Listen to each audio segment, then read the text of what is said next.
Coming up on this episode of Nintendo Cartridge Society, we recoil as Nintendo utters the phrase, "butt bounce." It's dangerous to go alone, so the Nintendo Cartridge Society goes with you.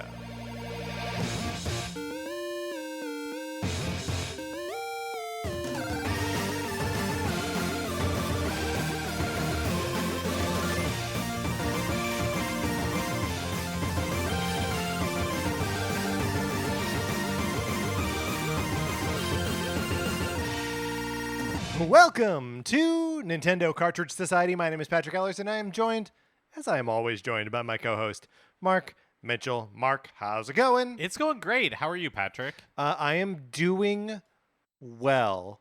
Thank you for asking. Does it feel like a little bit of a pressure valve has been released now that this Nintendo It's a Direct... steam valve. Now that there's like some sort of Nintendo Direct out in the world. I know it's not, like we were kind of anticipating a general Direct. Yes. But for to me anyways, it feels like, like when there's a small earthquake or something and you're like, the pressure. I know this is not actually. This is not a how real thing. earthquakes work. No. Because there are foreshocks and aftershocks, Yes. and you never know if what you're experiencing is the central earthquake or the thing that's just portending bigger earthquakes to come. This is how I feel. I do not feel as though there's been any pressure alleviated.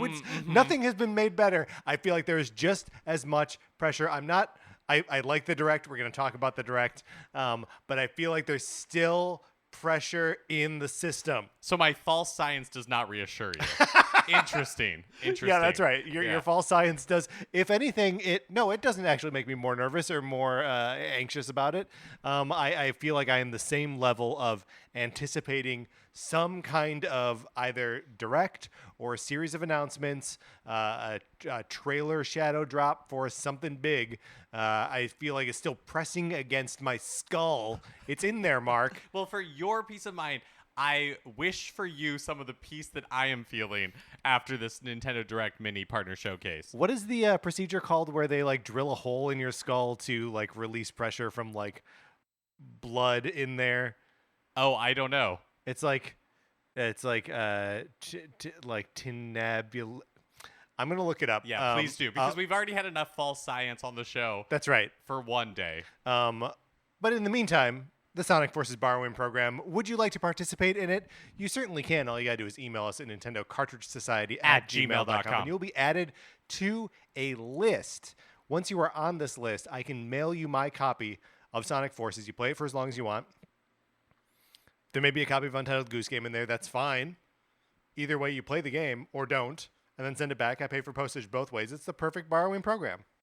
Another thing you can do is you can leave us a 5-star review on Apple Podcasts, Spotify, or anywhere that you get your podcasts. It helps the show grow so much.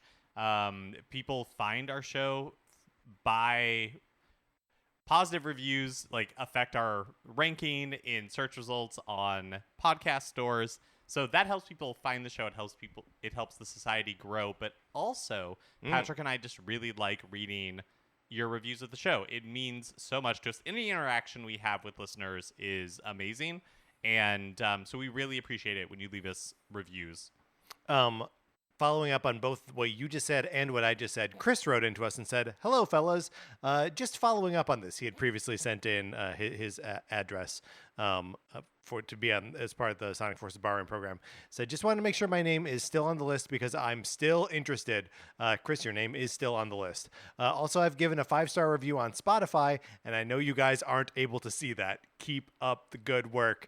Chris, we're shouting you out here. Yeah. Thank you so much. Thank you so much. And if you, like Chris, have left us a 5-star review on Spotify or anywhere that isn't the U.S. Apple Podcast Store, Chris is correct that we can't see it.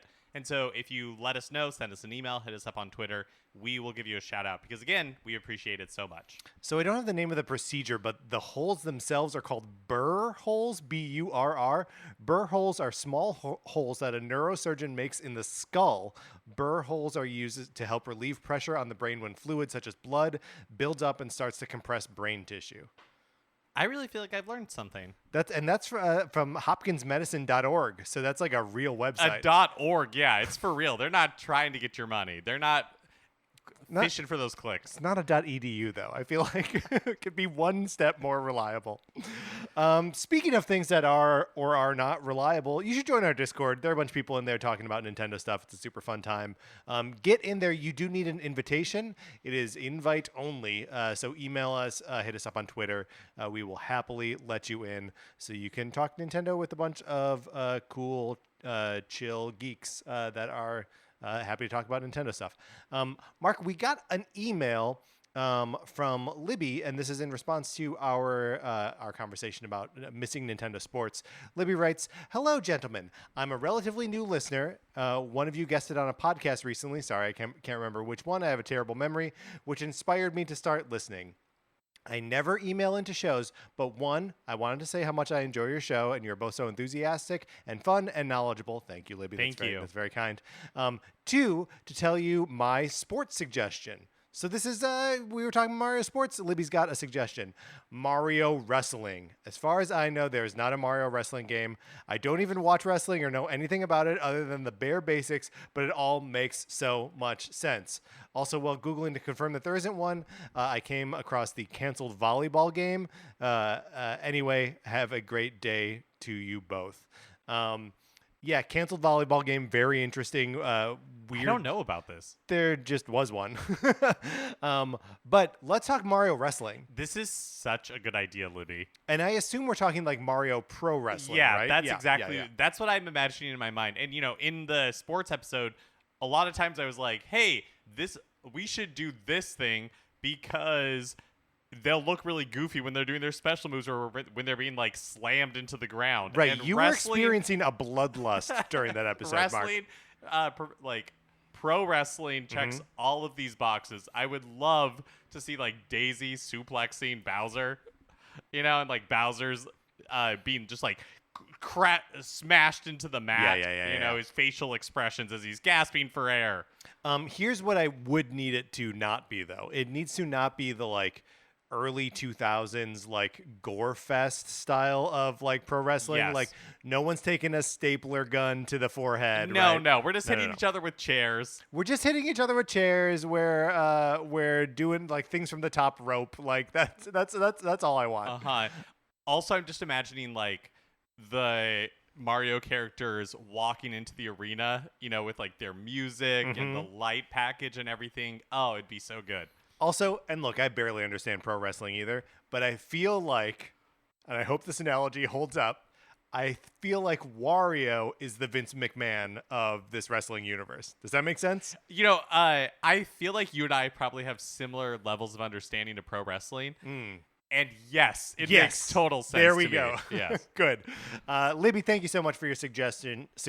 You are, of course, correct. Mark, we've got a whole Nintendo Direct to talk about here, or a Nintendo Direct mini at any rate. Let's get into it. Let's talk about it.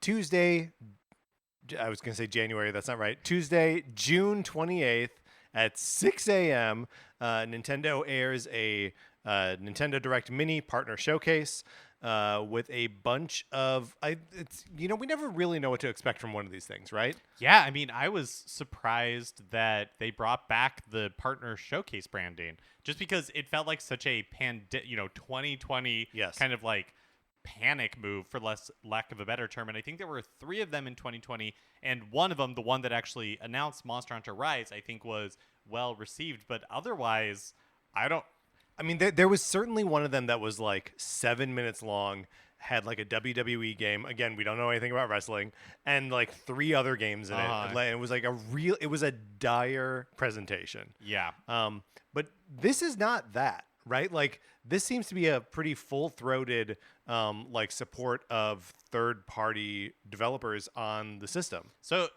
there was speculation online that the reason that this, a mini partner showcase presentation was happening, and why it was happening kind of like at the very end of June, was because Nintendo had contractual obligations based on plans for an E3 that didn't end up happening or whatever. Yes. Like contractual obligations with third parties that they were going to present these games in a direct. And because it does kind of have the feel of like, yeah, you put in one or two Nintendo first-party announcements here, Right, and it would be like a full the direct E3 presentation, essentially. Totally, and especially when you look at the because we start with Monster Hunter Rise Sunbreak, and then later we get the Mario plus Rabbids Sparks of Hope, and both of those, while not being developed by Nintendo, are like they're designed for the platform with like Nintendo being stakeholders in both of them, right? So like it is not a first party direct. You can't call it that, but like there's a lot of Nintendo like development DNA, or at least like oversight in the games that we see being presented here. And after you and I recorded on Monday night for our Tuesday episode, we were talking about kind of like what our expectations were for this mini partner showcase, and both of us were kind of like, we're not expecting anything. Like, right. My expectations were exceedingly low. Yes. Exceedingly low. There's got to be a superlative adjective for like, because exceeding means like big, right? Should I have said? I don't know. I don't know. Exceptionally low. Maybe, but I feel like we frequently have low expectations. Also, if we're going to, let's parse each other's words. Yeah, let's really get into it. Probably not best to litigate the language I use, because I think it's frequently wrong. Well, and you are not alone. I'm gonna back off this right now before you're like, I should start applying the same standard to Patrick. But that is to say that I had low expectations going into this showcase, but I actually think it was a really good showing. Like an enjoyable direct. Mm-hmm. Yeah, that's exactly how I feel. It's weird to go into a third-party showcase and then get a Mario game, and you're like, yeah, it feels like a full direct. Yeah. Like, and even calling it mini, it's still like 25 minutes long. And I know that a real direct can go for like 40 minutes, but frankly that sounds very long to me right now. Not that I wouldn't welcome it. I would be very happy to see a full 45-minute long direct. Mark, should we go through and just sort of analyze this thing beat by beat and talk about all the games that were either revealed or touched on in the direct? Yeah, let's do it. So we already said we start with Monster Hunter Rise Sunbreak. Mark, as someone who knows nothing as much about Monster Hunter as we do professional wrestling, did this trailer do anything for you? I have to admit that when I watched this presentation, I just skipped this part. I think that's fair. Because I did not play Monster Hunter Rise. I played some of the demo, but have not played the full game, and I don't really understand Monster Hunter. Like, I watch a Monster Hunter trailer and it doesn't mean anything to me because I don't recognize any of the monsters or anything like that. The one thing that after you and I together watched this again before recording, and the thing that struck me about it is just like how big Monster Hunter Rise, like the base game, must be, because in the demo I was just in the starting village and the surrounding areas, and Sunbreak, like you're on ships, like it gets the world seems very expansive, and yes. So I think I was not giving Monster Hunter Rise maybe like it's due, if that's right. I don't know. It was just more. It was bigger than I thought it was. Yeah. Well, I always find myself just like wholly intimidated by any Monster Hunter game because it feels so big. But usually for me, that bigness is like, look how deep these systems are. So many systems. Every set of weapons controls completely differently, and like that it's just going to be a lot there. And I think you're right that like the size of the world, in addition to like how deep each part of the world is, all just seems like hyper intimidating.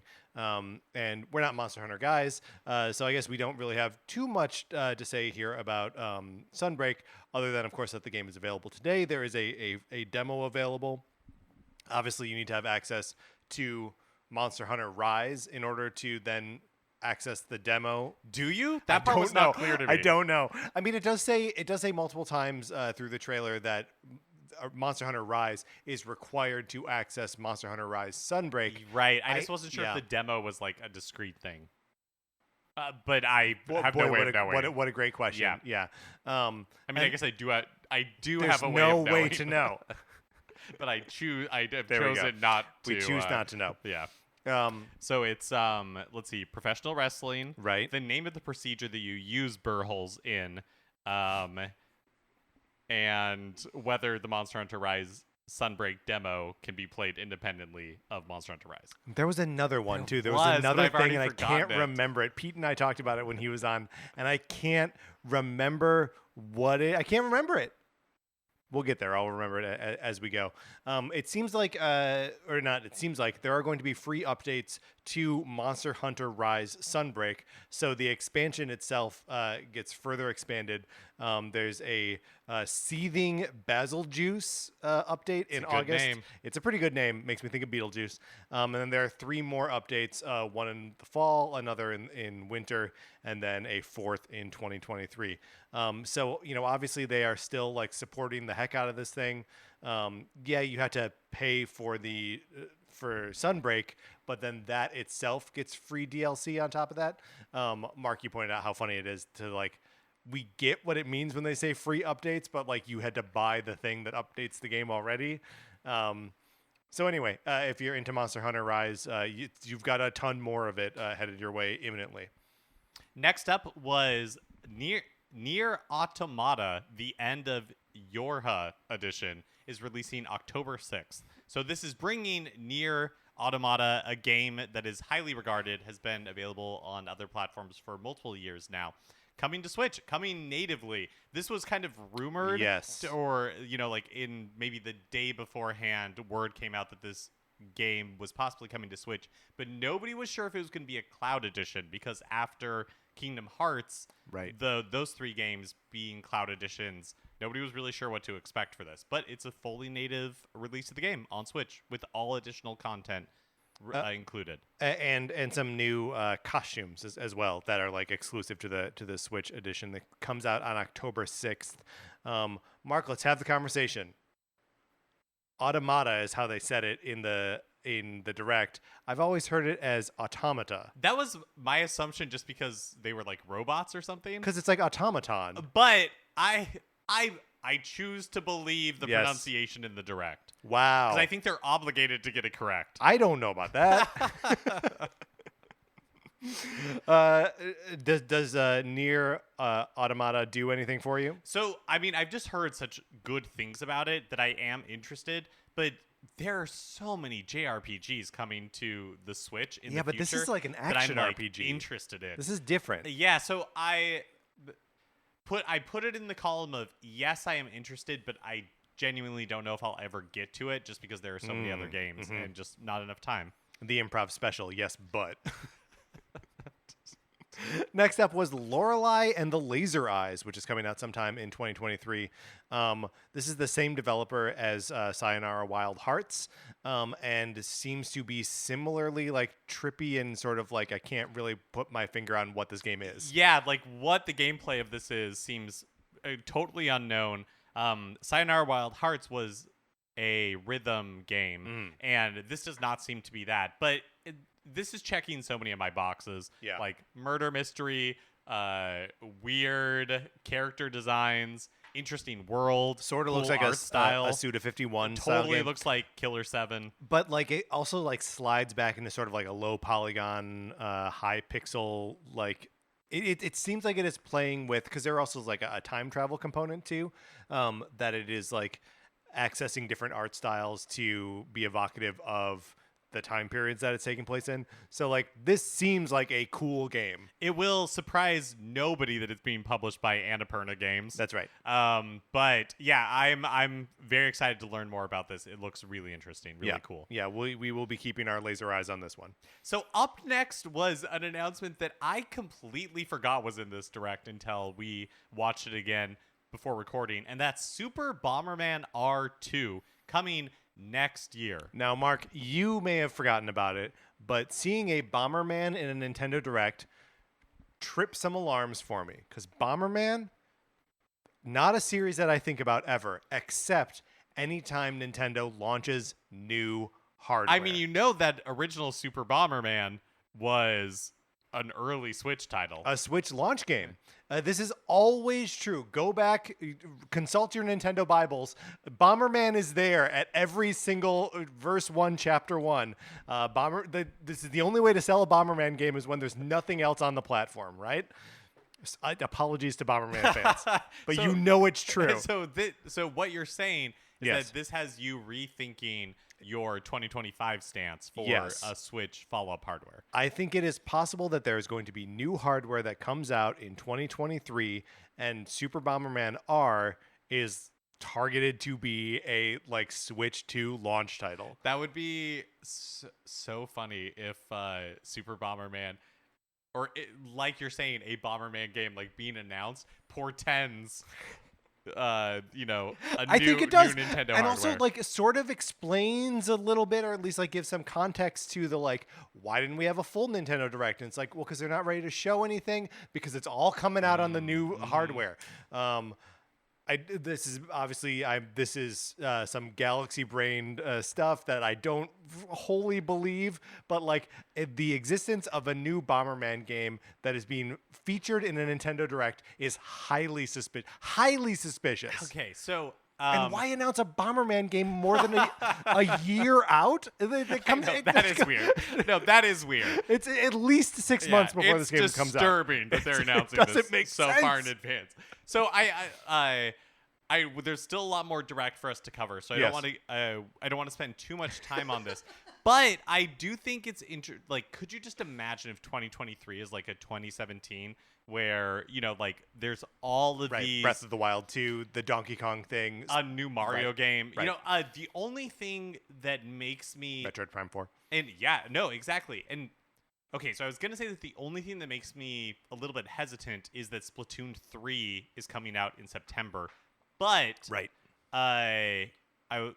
like Splatoon 2, am I correct in remembering that they only really supported it for a year after release? And with like yeah. with new Splatfests, and then like consistently. They may have done more Splatfests after the Octo expansion came out, and I think that was at least a year later, right? Okay, I don't. yeah. The timeline here is muddy, so we're probably not right about this. Well, I just don't know that they would want Splatoon to like cut off the legs of Splatoon 3 like that, Right. Unless the systems are like cross compatible, Which and you yeah. could continue to play Splatoon 3, but I sort of think that they have to be, right? Yeah. The whatever Nintendo does next, the next Switch has to be able to play old Nintendo Switch games. Like it just has to. ooh, fingers crossed. But also, like, what does that mean for Bomberman R? Why would anyone buy it? I mean, a great point. And yet, Bomberman persists. Yes. And then next up is the Mega Man Battle Network Legacy Collection. I didn't catch a date on this, but it's coming out in two different collections. I think digitally it's coming out in two different collections. Physically, it's going to be like one. Oh, release. where they're packed together. Yeah. Okay. And there are 10 Battle Network games altogether, half in one and half in the other. And yeah, I don't have any experience with the Battle Network games. I know they're mostly GBA games. Maybe they're all GBA games. But I've just never played a single one because I have such a like idea in my head of what Mega Man is. To the point where like I can't really play Mega Man Legends. I can't really play Mega Man Soccer. Like I just want them to be side-scrolling games where you choose which world you go to, Right. and, fight robot bosses and gain their powers. But they're little like grid-based in terms of they're like RPGs kind of, but then there's like a grid-based combat system, which actually seems like kind of cool and fun and strategic. So I don't know. I'm tentatively interested in these.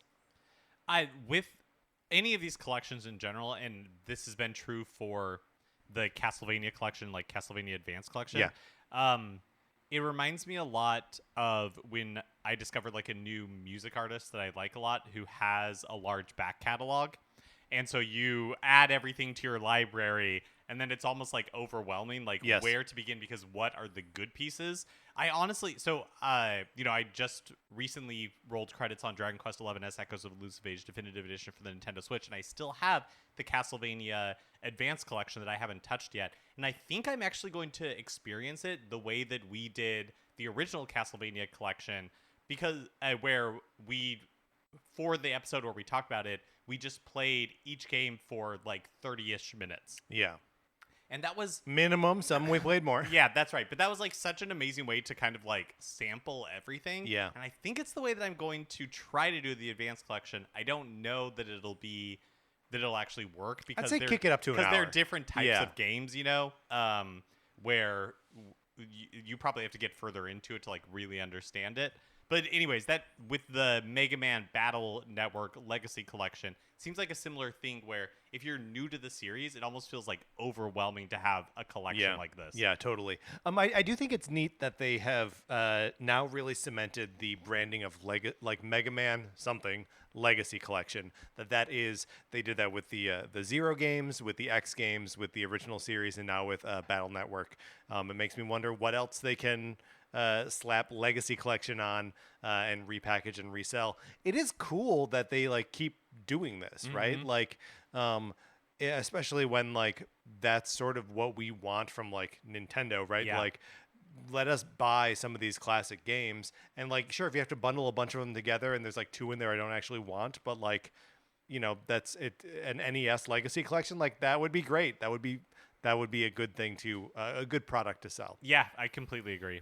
Up next was Pac-Man World Re-Pac, coming August 26th of this year. It's a remake of Pac-Man World that was originally released on the PlayStation. Did you know that this game existed? No, I had no idea. It looks to be like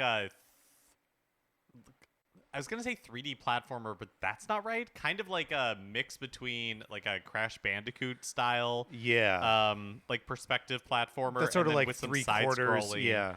Yeah.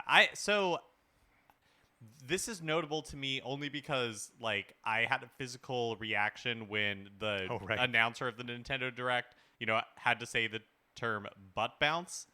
One of Pac-Man's famous moves, of course. He performs a butt bounce. I Googled it. I looked it up, and that is the actual like nomenclature name of the move that Pac-Man has in the Pac-Man World series.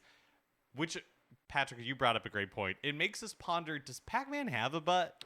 I evidently, if it's bouncing, he's got it, right? Like, it's upsetting because like he's not wearing pants, so like. He's got a butt, but he's not wearing pants. He's got legs and arms, and I feel like that's upsetting enough. Like, I kind of just want Pac-Man to be like a head, right? With just a mouth. I don't even want him to have eyes, frankly. But yeah, Pac-Man is saving his family. Another thing that I'm like, what? August 26th. Yeah, go ahead. I was just going to say also, maybe I recoiled because growing up, we weren't allowed to say the word butt. We weren't allowed to say butt or shut up. So, Mom, if you're listening to this, I'm sorry. Nintendo made me do it.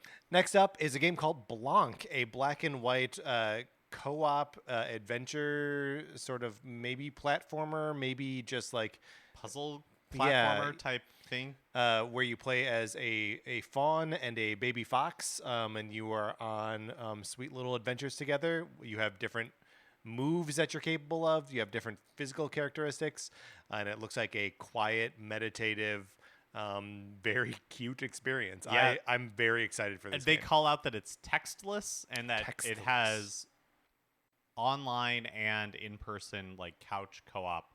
I agree with you. I think it looks really good. I feel like I have seen this exact game like multiple times. I do worry that it is. So it's coming out February 2023. I do worry that this is just Faye 2023. Remember Faye? Where another game where we're like, ooh, this looks like a neat little like meditative 3D platforming kind of experience. And I ended up not really liking that game. But this one, I don't know. It just looks so polished from the footage they showed us, and that it's so singular in its vision, this like black and white world. I hope it comes out in winter. It feels very appropriate for like a winter February. game. Yeah. So there you go. Oh, yes. Yeah. Up next was Return to Monkey Island, which is going to be launching on Switch this year. We can add this to the pile of things that we don't know anything about. It was Demolition Derby that we don't know anything about. I got there. I remembered. Yes. But yeah, the Monkey Island games, sort of traditional point and click adventure games, right? With a great, notorious sense of humor from creator Ron Gilbert, and he is back to working on this one.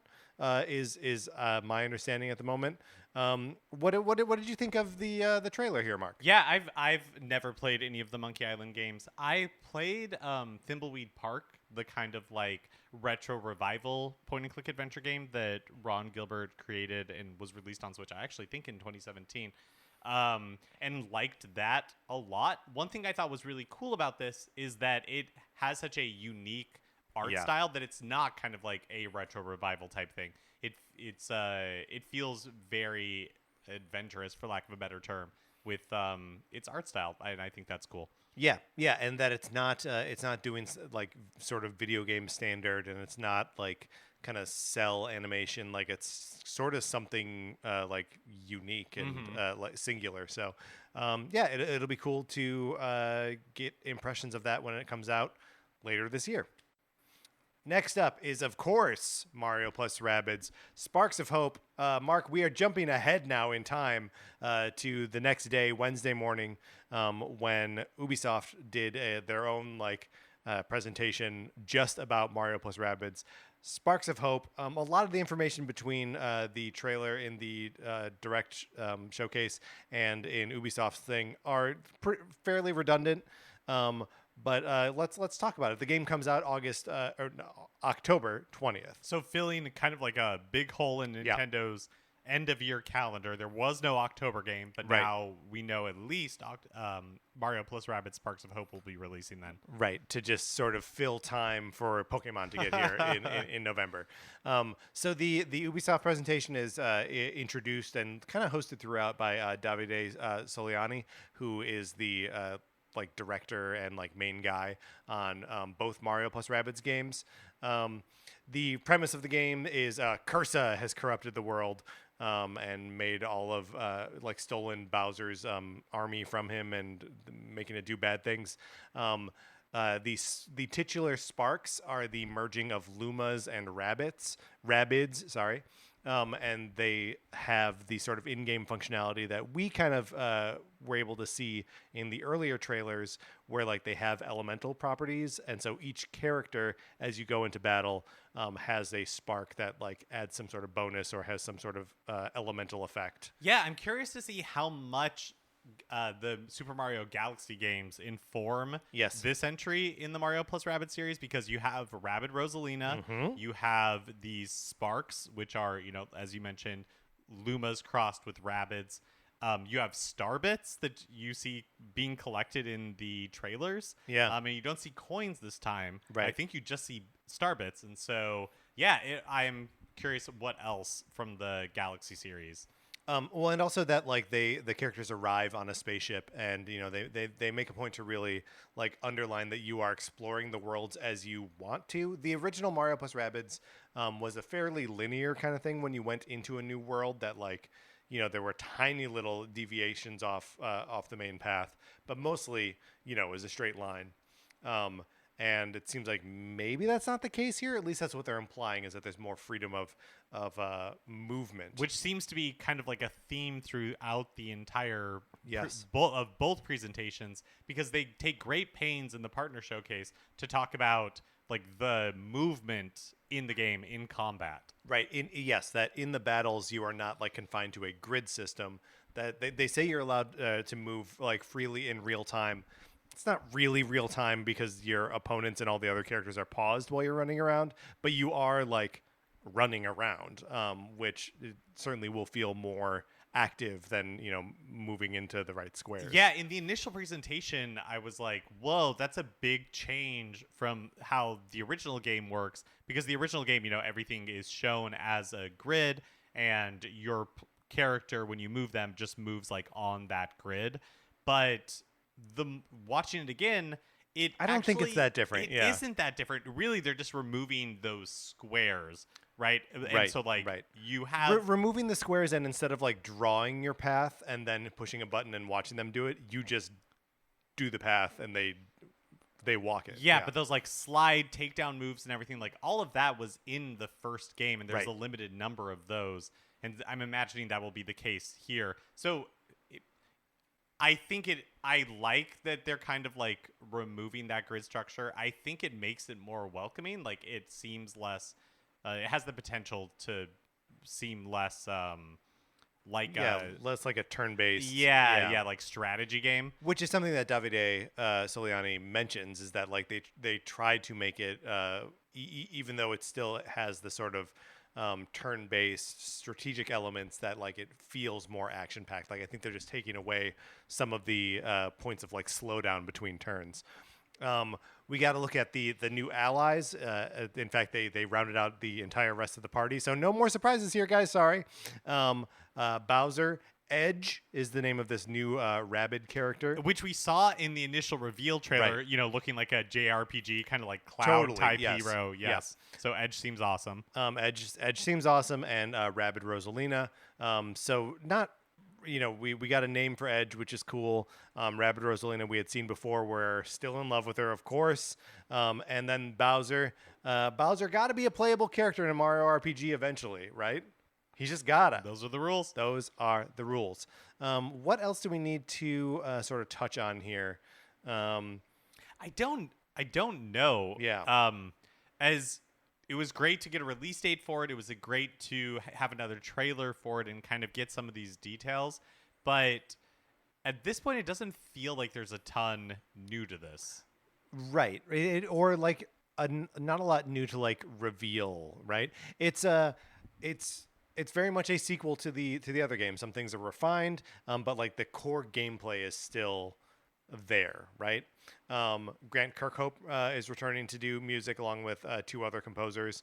So I don't know, it seems pretty cool. Shinya Takahashi also shows up in the Ubisoft presentation, who really just like reiterates exactly what Soliani said, which I think is very funny.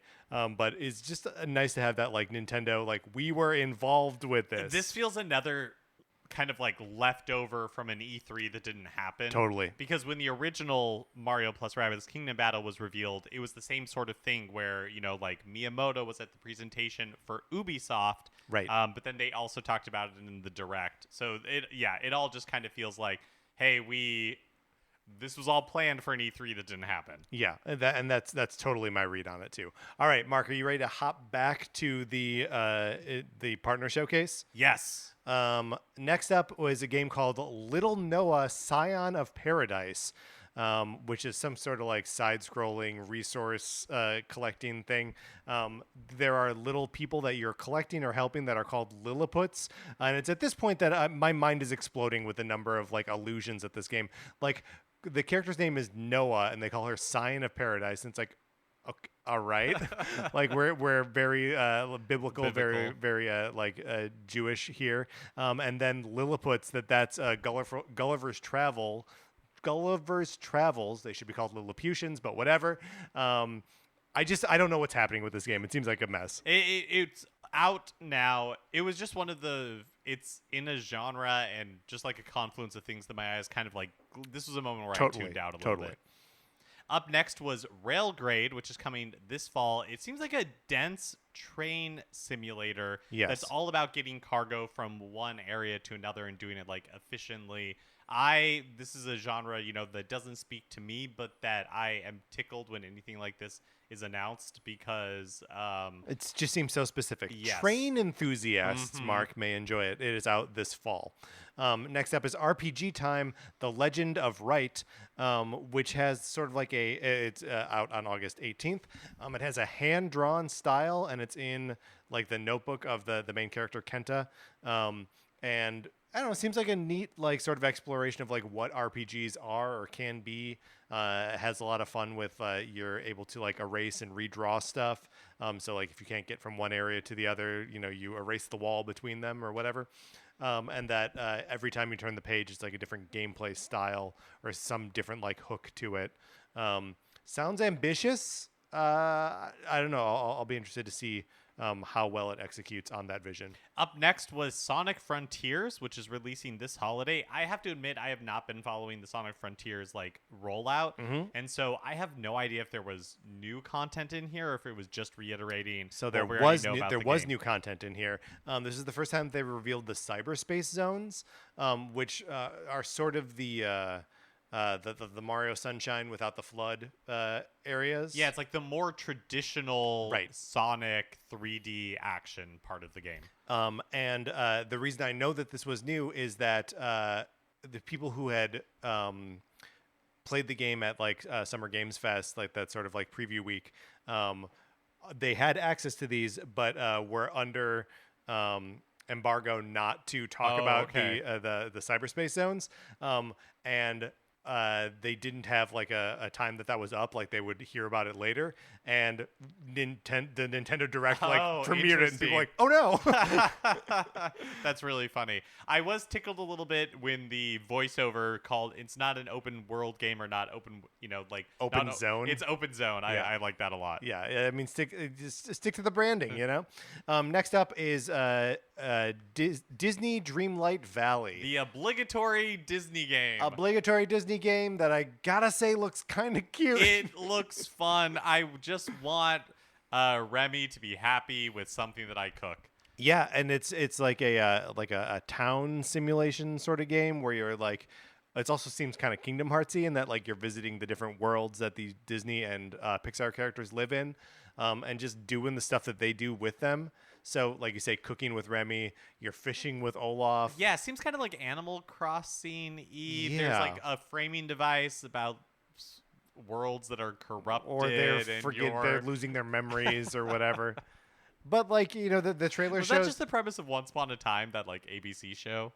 That they were losing their memories? Or like didn't realize that they were. Boy, I sure watched like half of the first season of that. And only because it was from like a couple of writers from Lost. Yes. Adam and Eddie. That's right. Yep. Just chalk it up to another thing that we don't know about. That's right. Perfect. So this game comes out in early access, or is available in early access September 6th. What does that mean to you? I think of the early access as like a PC gaming thing. It makes me think this is going to be the first time that like an early access game has been available on Switch. But I guess it's just like beta, right? That's basically what it means. Yeah, but again, like Nintendo usually is like, no, finish the game and then put it out. It makes me think that there's some sort of like microtransaction. Oh, for sure. This seems like a mobile game Yeah. that is also showing up on Switch. But look, if you can go and hang out with Scar and take selfies with Ursula, that looked great. You can pay a couple bucks for that. I got no problem with that. Next was Live Alive, coming out on July 22nd, which Woo-wee!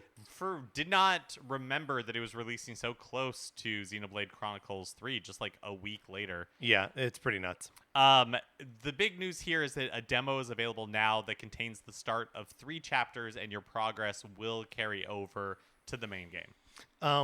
I know that I'm going to be buying Live Alive, so I think I'm going to abstain from playing the demo. I was feeling the same way.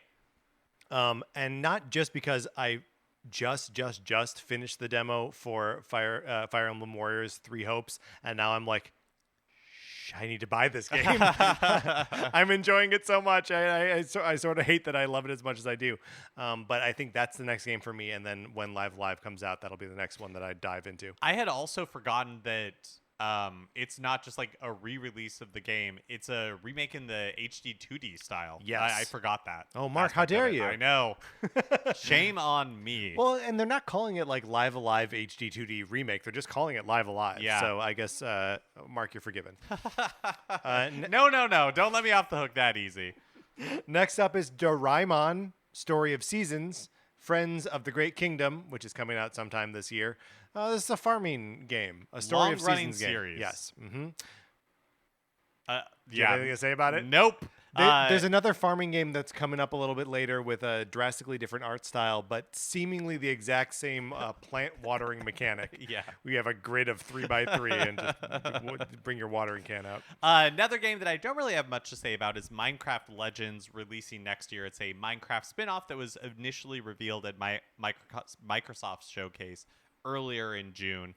Do we have a sense of how these Minecraft spin-off games do? Because obviously Minecraft is like the #1 best-selling game ever of all time across the universe.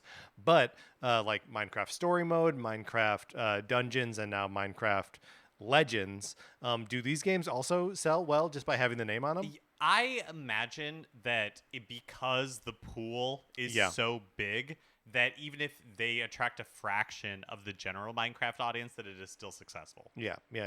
I would be interested to see numbers on that. Who's up? Me? You? I forget. Next up is Dragon Quest Treasures, which is out December 6th. 9th, you're right. This is the game that we saw sort of teased in the Dragon Quest event last year. Yeah, last year, and then again at the Dragon Quest anniversary event that they had earlier this year. They said that we would get more details this month. And so we were all waiting for that Nintendo Direct. When is the month? They had to put it out because this month is this month. This is we're a little unclear as to what this game actually is. Watching the trailer, it's what the gameplay loop is, like how this game plays, totally eludes me. The developers have actually been pretty open that this game had a fairly troubled development. It started out as a Dragon Quest Monsters game, which is a Dragon Quest spin-off series that has been running for a long time. That again, I've never played before, so I don't know how it plays. But it is changed into Dragon Quest Treasures, which is like features characters from Dragon Quest 11. Right. Specifically Eric, who is the thief character. He's the second playable character that you get in the game, and his sister Mia, who we won't talk more about for fear of spoiling Dragon Quest 11. And the game, the trailer here showed them like recruiting monsters and like using them to traverse the world. That feels like it's part of the Dragon Quest monsters sort of like DNA there. But also that they're like going out fighting other monsters and collecting treasure, and treasures are worth different amounts of gold or something. That's the part where we start to like kind of lose what the gameplay loop, what the moment to moment gameplay actually is. Yeah, or like what the goal. What is the goal? Yeah. Mm-hmm.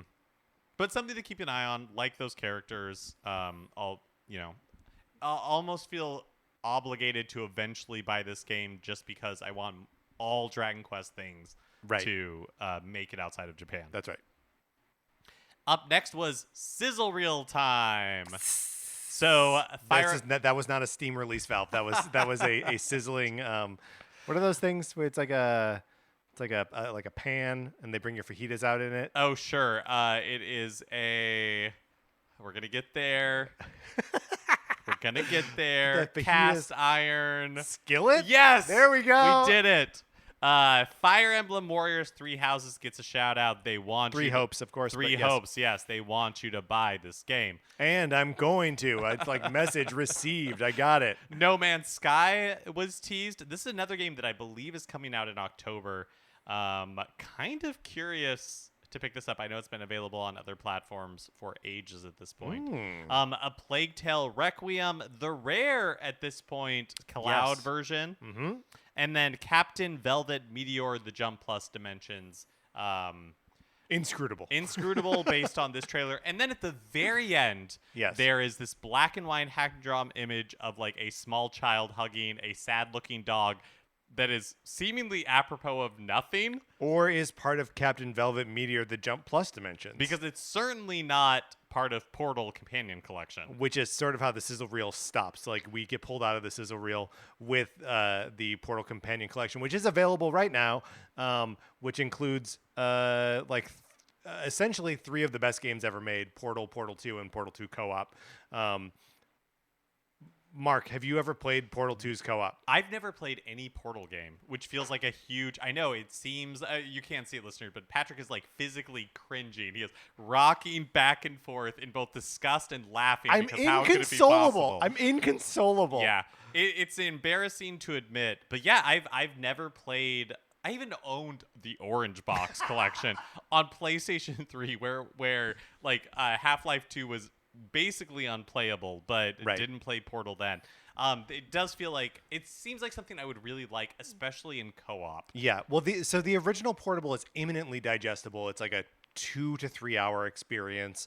Is just the right amount of like wrinkle your brain to like figure out how the mechanics work, and then you're sort of done with the experience. It's funny. It's incredibly well written and well performed by this robot voice, and then Portal 2 does all of that but bigger, and then there's the co-op mode, which like if you really like just thinking through the sort of like spatial reasoning that you have to tackle in order to have two sets of portals and two little robots like running around launching each other through these portals is so satisfying and so fun. I will anyone who wants to play the Portal 2 co-op, like I'm there. I'm your second robot like every single time. It's so good. Yeah, for whatever reason, like everything you're saying sounds great, but playing it by myself doesn't sound that fun.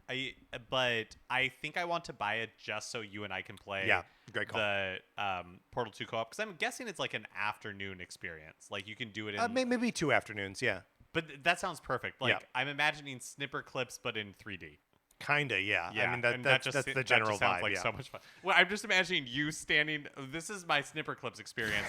So I'm just imagining, so I'm imagining like you standing up at Right. the TV, like pointing emphatically, being like, "No, the blue one goes there and the orange one goes there," and I'm like, "I'm trying." This makes me sound like a jerk. And Well, it could be it could be interchangeable. Right, either one of us. Yeah, That's right, that's either right. one of us. Yeah, for sure, for sure. yeah, no, it's super good. The second one has Stephen Merchant in it. It's just great. Very good.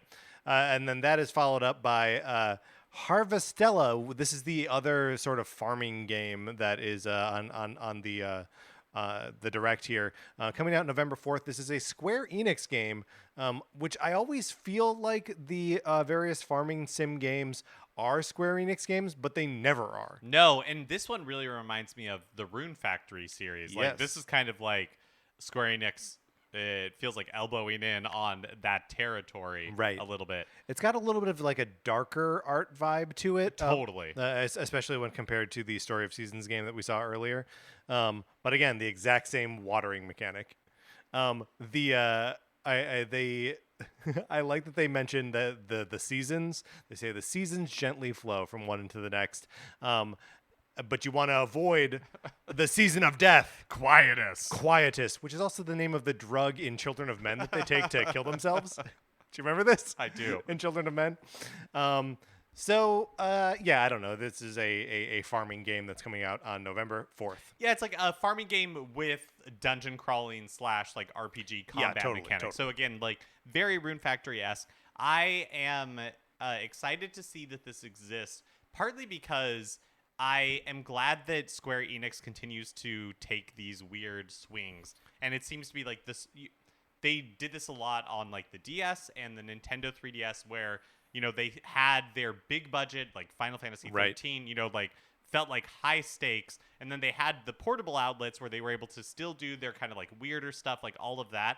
And I like that the Switch has continued to be an outlet for a lot of these kind of like experiments, like the card based RPG that Right. I'm blanking on the name right now, but like it's fun to me to see that like that spirit still lives on, and that there's an outlet for these types of games that isn't just mobile. Yeah. And it's the sheer number of games that Square Enix puts out is sort of staggering to me. There's like a similarity to them. There's obviously like a lot of synergy and like sharing of like assets and knowledge and whatnot between the different departments, but like they just put out so many games. Yeah, there's a part of me that is kind of like mind locked in the PlayStation 3 generation, where Square Enix was really struggling to like release games Yes. at all, and they had a really troubled development pipeline. But it is very clear that that is not the world we live in anymore. Right. I mean, they're putting out more Final Fantasy VII games than than they would put out during the PS3 era. So, yeah, Harvestella, November 4th. Finally, the last reveal is something that I think on this show we really thought would never happen, and that is mainline Persona games are coming to Nintendo Switch, including Persona 5 Royal, which is out on October 22nd, 2022, the same day that it's released on Xbox. Plus, Persona 3 Portable is coming soon, and Persona 4 Golden. All three games that I have never played, but I think I will probably pick up Persona 5 Royal. Yeah, just to give it a shot and see. Yeah. You played through some of Persona 5, and I was very little. I was in the room when you were doing that, and the Persona 5 Royal is supposed to have like a ton of quality of life improvements. Yeah. Which I am looking forward to. Yes. Yeah. Well, and this is just like how we both played Dragon Quest after the the definitive edition came out. And so I think that is going to serve us equally well here of like, oh yeah, just play the game the way it was, with all the edges filed down. But this is a big deal that Persona mainline games are coming to not just Xbox but Switch. Do you think that this means that like Sony's kind of grip on new mainline Persona games is no longer in effect, and that we will see Persona be a multi-platform series going forward? Like, does Persona 6? Where does Persona 6 launch? Yeah, is it like Xbox and PlayStation and Switch successor? Yeah, I mean, I would think that would actually be in both Sony and Atlus's best interest. Totally. Because, there's a rabid fan base for the Persona games. They're not functioning on the same level as like other PlayStation exclusives. Like, a PlayStation exclusivity for Persona 6 is not the same as a PlayStation exclusivity for Final Fantasy VII Remake Rebirth, right? Or Final Fantasy 16. Like, right. They have locked down the agreements that like truly matter to them, even when something like Final Fantasy has such a history of being on multiple platforms, especially recently. Like Final Fantasy 15 was Xbox and PlayStation like same day, same date. But they clearly see like a different level of value there than maybe they did see it once in the Persona games, but gaming is just like too big and too global now for something that is still kind of a niche like Japanese game to like command that the need for them to keep it exclusive. I completely agree, and I think it's just cool to see Persona 5 Royal portable. Yeah, totally. And it is funny that Persona 3 Portable and Persona 4 Golden were both, when they came out, like launched on portable. Yeah, PSP and Vita. Oh yeah, that's right. But yeah, that it is funny to then just like see the straight line of like 3 is PSP, 4 is Vita, and 5 is Switch. Like that's the direct line. So yeah, overall a pretty cool direct. We saw a lot of games, and I'm interested in a fair number of them. Yeah, I also feel like this just, to me, kind of reinforces that as Sony's gaze has kind of wandered from being Japan focused, like it doesn't feel like they're that interested in. They see a lot of growth worldwide, and so they're not that interested. I mean, another reason I think that seemingly they've let Persona exclusivity go is I just don't think they're that focused on the Japanese audience. But there are so many. It feels like just the Switch is the home of Japanese games now. Yeah, no, I totally especially get these that. like smaller kind of like Harvestella tier games. Yeah, that sort of like double A area where it's like it's not the biggest like blow the doors off the space kind of thing, but yeah, it is interesting to think about like the sort of cultural identities of the three main platforms, and then not consider the streaming platforms at all. But like that Microsoft feels so like US based, and maybe UK too, just because like Rare is such a big part of them. And that Nintendo is so Japanese focused, and then that PlayStation is like worldwide. That there's like a big European influence. That's where they're the like head of the former Gorilla guy, Herman Holst, that he's like the head of PlayStation now. PlayStation presently, not to not to confuse with a service that they no longer use. Anyway, it doesn't matter. It's just neat to see those sort of like divisions in cultural identity between the three. Yeah, and how it just feels like more and more, even though gaming is so global, and even though there are more big multi-platform games than ever, it still feels like each company is etching out their identity, and I feel like Sony's the one who has changed the most over like from PlayStation 3 to where they are now. Yeah. What do you think drives that? Growth. I Yeah. think. And I think that they Just growth generally, or growth like in those specific. Like I'm tempted to be like, oh, it's Uncharted. Like that's what did it, right? Oh, interesting. Yeah. That like is like this is not a Japanese style game at all. Like this is a uniquely like American set of priorities. And of course, like the Metal Gear games before that, those are very Japanese. But Hideo Kojima's a different beast altogether. But that sort of changed what they put forth as their like marquee titles, right? Yeah. I think that's totally true. And just in general, like Sony's corporate culture Yes. has become so much more, I mean, just frankly, like European, Mhm. you know, or at least outside of Japan, that I think Yeah. that it's such it's a Japanese company in name only at this point. Right. Well, they moved their like worldwide headquarters outside of Japan to the States, right? I actually don't remember where they moved, but definitely outside of Japan. So like for sure. The other thing that I want to ask you about is, so now that we have this partner showcase, do you think that, I just want to speculate a little bit on like what we think or don't think this means for a Nintendo first party, Right. you know, yeah. like let's showcase. let's drill some burr holes here and release some pressure. I don't know. I think it is. I think equally possible that in like a month, you know, as we approach August, that we'll get like some sort of individual game focused showcase, be it Breath of the Wild 2, Metroid Prime 4, Metroid Prime Remake. It could just be a Metroid Direct. Something like that to do like one last blow the doors off for one big thing coming out this year, and then maybe the September Direct, but maybe not. I know that. So the fact that, again, if we're looking at historically, you know, there are these Right. tentpole directs, and September is traditionally where we get like another full direct. It makes me wonder if, you know, we just got the Xenoblade Chronicles 3 focus direct, that in August we get a Splatoon 3 focus direct, but we don't get another kind of like general direct announcements until September, if it's gonna happen at all. Yeah. Because I mean, yeah, I guess they maybe want to talk about stuff that's coming out in January and February, but the rest of the year is packed.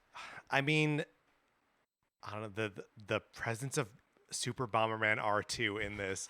It just I guess not an no, ill omen. it's a positive omen. But like it's just such a strange thing. It is. That I'm like, oh yeah, we've got hardware, either revision or like a next generation of hardware, like imminently incoming. There's no other reason to talk about Bomberman. Right. It's like the cicadas of That's right. video games. Every 7 years or every like 13 years, the like this brood and this other brood like all come out at the same time.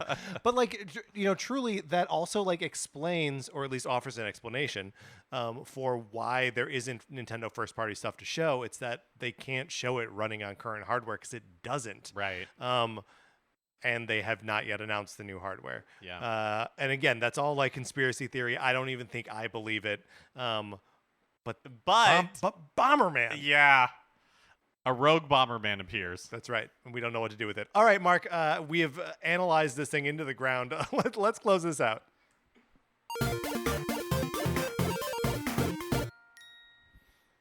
That is going to do it for this episode of Nintendo Cartridge Society. I would love to hear everyone else's reactions to this direct and to my wild Super Bomberman theories. Let us know. Write into us, Nintendo Cartridge Society at gmail.com, or find us on Twitter and or get in the Discord and all that good stuff. Please remember to rate, review, and follow us on Apple Podcasts. If you like the episode, you can please share it on Facebook or Twitter or any place that you share things. Follow us on Twitter. I'm at Patrick_Ellers. Mark is at MKE Mitchell, and the show is at Nin Cart Society. There's also a Facebook page, which is just Nintendo Cartridge Society. Anthony DeLuca made our logo. Our theme music is provided by 8-Bit Betty. You can get more of his music by going to 8bitbetty.com or by listening right now. From my co-host, Mark Mitchell, this is Patrick Ellers saying Bomberman is an ill omen. And thank you for listening.